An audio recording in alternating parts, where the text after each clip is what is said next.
Piazzolla, l'assassí del tango.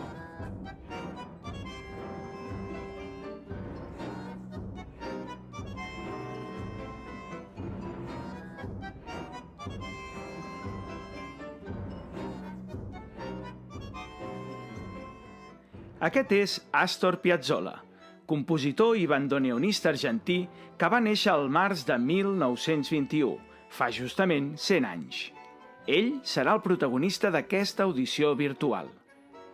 La música que està tocant, acompanyat de tota una orquestra, és Adiós Nonino, un dels seus tangos més cèlebres que va escriure quan el seu pare acabava de morir. Però, per què a un dels millors compositors de tangos de la història se'l coneixia com l'assassí del tango? Resoldrem aquest misteri durant aquesta audició, però abans sentim un altre dels seus tangos tocat pel grup de clarinets, Misteriosa Vida.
Lazarillo llegás por las noches, trayendo las quejas del viejo violín, y en medio del humo parece un fantoche tu rara silueta. Si bé Piazzolla va néixer a Mar de Plata, l'Argentina, amb tan sols 3 anys, ell i la seva família van anar a viure a Nova York.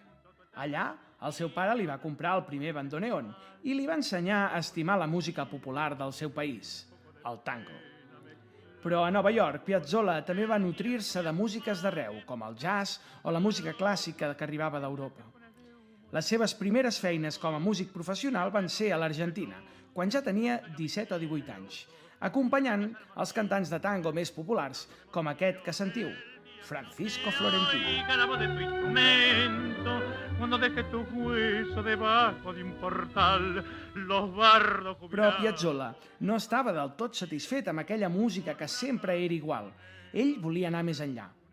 Per això, als anys 50, quan tenia 30 anys, va fer un viatge a París per estudiar composició amb el propòsit d'abandonar definitivament el tango i dedicar-se a la música clàssica. Però quan va arribar a la ciutat i la seva professora de composició va escoltar la seva música, li va dir que allò era fantàstic i que es dediqués al tango, que servia exactament per això, per fer tangos. Piazzolla, doncs, tornava a París amb un sac de coneixements de contrapunt i composició al cap i amb un propòsit, renovar el tango. Un bon exemple d'això són Yo canto un tango i Recuerdos de New York, que ara us tocarem amb el grup de clarinets.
Però els clubs tangueros de Buenos Aires, allà on Francisco Florentino, Carlos Gardel i companyia es feien famosos, aquesta fusió del tango amb noves músiques que proposava Piazzolla no va ser ben rebuda.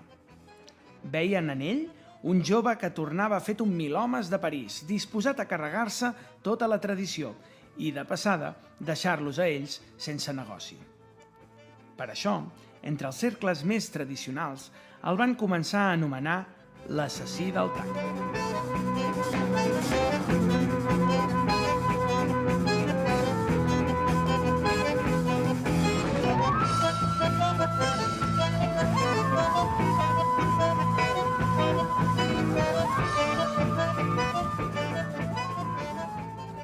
Els tangos de Piazzolla capgiraven les melodies, l'estructura i l'harmonia.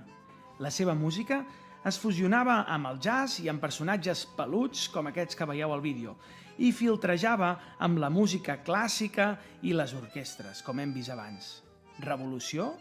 Renovació? Ni parlar-ne. Allò era un assassinat amb tota regla. I, en certa manera, podem dir que Piazzolla va confessar.